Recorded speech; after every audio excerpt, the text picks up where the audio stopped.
If you believe real strength isn't measured by who shouts the loudest, but by who stands calm when everyone else loses control, make sure to like and subscribe for more stories of true leadership. They said she was quiet, a ghost in crowds, the kind of person who could slip past anyone without drawing attention. But that night, inside a bar thick with sweat, spilled beer, and bragging voices, even silence was about to make noise. The bar sat just off the coast of Coronado like a battered lighthouse, half-lit and full of unfiltered swagger, where every wall seemed to carry a photograph of someone claiming they once did something legendary, and every table was crowded with loud men still trying to prove they were legends in the making. I had been there before, reporting from a distance on military hospitality, bar culture, and reputation, but I never expected the story I'd witnessed this night, because it didn't start with a hero walking in, or a villain looking for trouble. It started with a woman barely taller than the jukebox, dressed in ripped jeans, a gray hoodie that could have belonged to any college student, and worn sneakers that looked more suited for early morning jogs than late-night chaos. She walked in with a steady stride, calm eyes scanning the room, not in fear, not in curiosity, but as if she were reading a familiar map. She moved past a knot of sailors complaining about training exercises, past a pair of Marines arm wrestling on a sticky table, past a tattooed bartender who eyed everyone with the bored caution of someone who'd seen this place erupt more times than the Pacific churns during a storm. The woman offered him nothing more than a polite nod and a soft smile when she placed an order for a soda and wings. No hesitation, no arrogance, and absolutely no sign she expected to be recognized. Yet, 3 feet from her, I watched a man notice her the way a wolf notices a rabbit, not because she was weak, but because she refused to play the dominance game he needed to feel big. His name, stitched cockily on his shirt beneath the rank of Sergeant Calvin Marsh, was rumored to carry weight in the barracks, though his influence had nothing to do with leadership. It came from arrogance, a sharp jaw, and the shameless volume of someone who thought a uniform made him untouchable. Marsh had already soaked himself in whiskey and approval from his equally loud friends, who cheered his stories with exaggerated groans, high fives, and slurred laughter every time he claimed he'd broken a recruit in half just by yelling at him. When the bar crowd shifted and Marsh stepped back from the counter at the same moment Jade stepped forward to pick up her drink, her shoulder bumped lightly against his arm. A gentle tap, barely contact at all. She apologized immediately, voice calm and neutral, but that wasn't what he wanted. He needed a stage, a conflict, and someone smaller to tower over. "What? You don't look where you're walking, sweetheart," he said loud enough for half the bar to turn. Jade didn't recoil or shrink back. She just nodded once and repeated her apology, and that quiet response brought a shadow of irritation across his face. His buddies snickered, elbows jabbing into one another, mistaking her stillness for submission. They expected embarrassment, fear, maybe even tears. Instead, she just stood there, steady as bedrock beneath crashing waves, and that calmness seemed to infuriate him more than any insult could. In a sudden and petty burst of machismo, Marsh slammed his palm against her shoulder and shoved, hard. The force wasn't theatrical, wasn't playful, and wasn't defensive. It was meant to dominate. It sent her stumbling off balance, wings tumbling from her tray, drink splashing across the floor as she landed on her side, palms scraping the gritty, beer-soaked wood. The laughing didn't come from the entire bar, only from Marsh's group and those too drunk or insecure to do anything but spectate. Most of us, myself included, inhaled sharply, waiting to see what she'd do. Pain flashed briefly across her features, not from the fall, but from the humiliation of being shoved in front of strangers for no reason except that she chose not to fight ego with ego. Jade rose slowly, wiping her palms on her jeans, breathing once through her nose. No threats, no angry retorts, not even a hardened stare. She simply looked at Marsh like someone inspecting a tool that had failed its purpose. "You're making a mistake, Sergeant," she said, voice quiet enough that he leaned in just to hear it. He laughed, loud, theatrical, full of false bravado. He demanded her ID, convinced she was a civilian, stealing military discounts or pretending she belonged here. His friends hooped and jeered as he snatched her wallet from her hand. When he opened it and a small gold symbol fell out, he ignored it, brushing it aside with a scoff. It slid across the floor to the foot of an older man sitting alone at the bar, who reached down to pick it up. The man froze. His expression shifted slowly from neutral to pale disbelief. Meanwhile, Marsh waved her ID dramatically, threatening to call the MPs to drag her out by the wrists. That's when the bartender went silent. Then a Marine at the corner table stood slowly, eyes locked on the symbol in the old man's hand. A lance corporal tapped another Marine and muttered something urgent.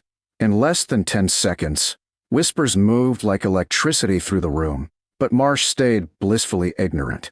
He had no idea that the tiny gold emblem he dismissed wasn't a trinket. It was the lightning trident, the mark of someone who didn't follow seals, but commanded them. And as the air grew heavier, stiller, and dangerously reverent, every instinct in me knew we weren't watching a bar argument anymore. We were witnessing a fuse burning toward an explosion of truth, respect, and consequences no amount of shouting could ever escape. The hush that settled over that bar was unlike anything I'd ever witnessed. No shouting, no scuffling chairs, just a heavy, reverent silence thick enough to feel, as though the air itself recognized a hierarchy before the people did. Sergeant Marsh, oblivious to the shift around him, continued waving Jade's ID like a trophy he thought he'd earned, taunting her with a drunken smirk that widened each time she remained calm. But across the room, the old man who had stooped to retrieve the golden trident turned it over in his fingers with slow, shaking hands, his weathered face pale beneath the dim neon lights. His jaw clenched, and he turned his head toward a cluster of older men at a back table, faces carved with salt, age, and experience, hair shorn short not by regulation but habit, eyes that held the weight of knowledge no civilian would ever understand. They saw the symbol, then they saw Jade, and the transformation was immediate. The man with the trident set his drink down and rose without hesitation. He didn't call for backup, didn't cause a scene. He simply straightened his shoulders and began walking toward her with the steady gait of someone who'd been trained to move with purpose even when the world was falling apart. Two others followed, one with the stiff posture of a retired officer, the other with the quiet lethality of someone who had spent years doing classified work that would never be spoken aloud. The bar wasn't quiet because it was stunned. It was quiet because those who understood that symbol knew exactly who she was, and exactly how much trouble Marsh was courting. The trio reached the counter just as Marsh leaned closer, his voice dripping with arrogance. "You don't belong here. You're a fake, maybe a groupie with a boot fetish, maybe somebody trying to play soldier. And I'll tell you what we do with posers around here." His sentence cut short when a hand landed on his shoulder. It wasn't Jade's. It wasn't the bartender's. It was the man with the trident, a veteran whose eyes didn't hold anger or challenge, but cold, blistering disappointment. Marsh turned, ready to bark at whoever dared interrupt him. But whatever bravado he had melted when he came face to face with a man who had clearly seen more action in a single year than Marsh ever would in a lifetime of loud bravado and inflated stories. The veteran didn't yell. He didn't even raise his voice. He simply opened his palm, revealing the gold lightning trident, and asked Marsh one quiet question. "Do you know what this is, Sergeant?" Marsh faltered for a second, swallowed, but still couldn't grasp the gravity. He shrugged, scoffed, and muttered something about cheap Navy jewelry. The veteran's jaw tightened, and his eyes flicked to the others, one of whom stepped forward, removing a simple black baseball cap from his head. The removal wasn't a casual gesture. It was a salute, silent but profound, directed not at Marsh but at Jade, who remained standing in calm, controlled silence. The second man's voice was low, controlled, yet it carried across the bar with surgical precision. "Commander Riker." That name sliced through the room like a blade. It echoed through the quiet and set off murmurs that rippled outward faster than panic in combat. A young Marine near the jukebox gasped audibly. A Navy corpsman nearly dropped his glass. The bartender froze mid-pour, eyes jerking from the man to the woman he'd served soda and wings to. Commander Riker. The name wasn't famous, but infamous, spoken only in secure briefings, SCF rooms, and whispers between units who had heard rumors about a young officer leading teams into operations so high-risk they never got acknowledged outside classified channels. Marsh's face twisted with confusion, then disbelief, as though everyone else had suddenly chosen to play an elaborate prank on him. "Commander," he repeated, scoffing out of fear disguised as denial. Her? In a hoodie? The veteran's reply was immediate, razor-sharp. Uniform doesn't make the leader. Men do. And the ones she leads would put you 6 feet under before they let you breathe disrespect in her direction. Jade didn't gloat. She didn't bask in the reveal. She simply raised her eyes to Marsh with controlled stillness, a quiet authority that made the room feel suddenly smaller. She didn't raise her voice to reprimand him. She didn't threaten his career or posture like a tyrant. Instead, she asked one simple question, one that cut deeper than any public dressing down could. Is that how you believe a leader behaves, Sergeant? Marsh had no answer. For the first time, his bravado cracked, and behind it was nothing but insecurity. Raw, untrained, untested insecurity. The same Marines who had been laughing at his stories moments earlier now stared at him not with amusement, but with disgust. His friends, who had egged him on, could barely meet his eyes.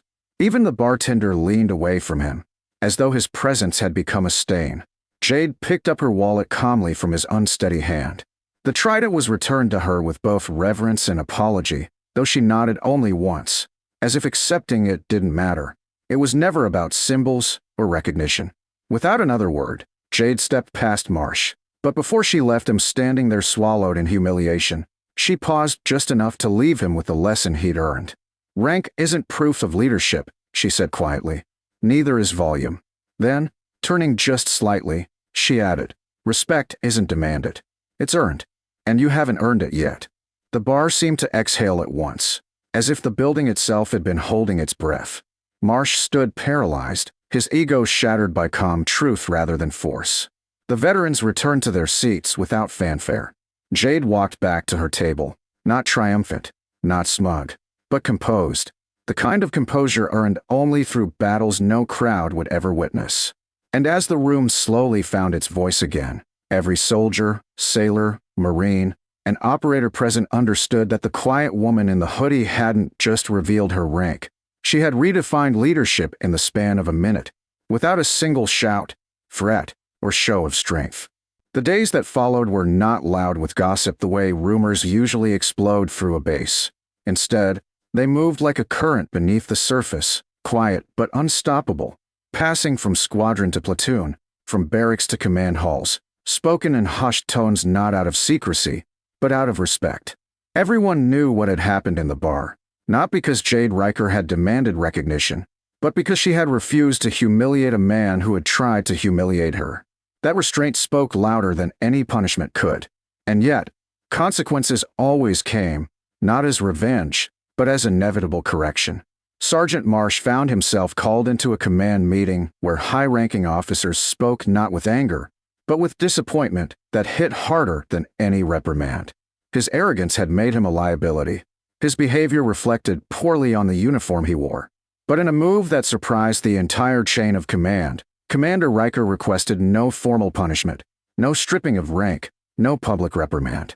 She asked instead for something that sounded less like mercy, and more like a challenge specifically crafted to shape a future leader rather than destroy a flawed one. Marsh would be reassigned to a leadership development program, shadowing SEAL officers and enlisted personnel alike, not to replace their roles, but to observe what real leadership looked like when it wasn't hiding behind barked orders or inflated pride. He would learn from those who led with calm, those who commanded through respect, and those whose decisions bore the weight of lives, not attitudes. He would be placed among junior sailors, not as a superior, but as a student of humility. And as much as he hated it at first, as much as it scraped his pride raw, the experience began to sand down his ego like rough when meeting honest hands. Weeks turned into months. The once cocky sergeant found himself waking before dawn to follow men half his size and twice his wisdom, watching how leaders listened more than they shouted, how commands were earned through consistent example, how authority meant responsibility, not entitlement. He saw SEALs who would take orders from Jade without hesitation, not because of fear, not because of hierarchy, but because they trusted her judgment more than their own impulses. He witnessed strategy meetings where she didn't speak first, where she asked questions that mattered more than statements, where she credited her team before acknowledging herself. The more he observed, the more he realized how hollow his previous behavior had been. how desperately he had clung to dominance to mask the insecurity of someone who had never truly led anyone through anything meaningful. He stopped stomping through rooms. He stopped barking orders. He stopped confusing volume for power. Slowly, painfully, he began to listen. The day finally came when Marsh, now noticeably quieter and carrying himself with a controlled posture instead of swagger, was assigned to MP security detail at a formal ceremony honoring classified operations.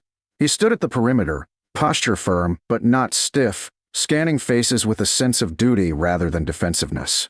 Soldiers, pilots, officers, and unknown figures in unmarked uniforms entered the hall, and he treated each one with the respect they deserved, not out of fear of rank, but out of genuine reverence for what they might represent. Then, in the midst of polished shoes and crisp uniforms, a figure approached, not in combat gear, not surrounded by handlers, but walking alone with the confident ease of someone who didn't need to be announced. Commander Jade Riker, this time in full uniform, her presence no longer hidden behind a hoodie, her posture neither boastful nor meek, simply balanced, quietly authoritative. Marsh felt his breath catch instinctively, not in panic, not in dread, but in the awareness of someone about to face the mirror of their growth. He didn't hesitate. He didn't stumble or panic.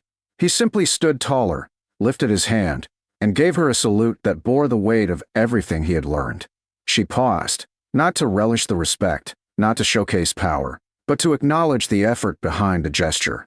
She returned the salute with a slight nod, a gesture small enough to seem insignificant, yet full enough to feel like a milestone. He whispered, just loud enough for her to hear, "Thank you for not ending my career."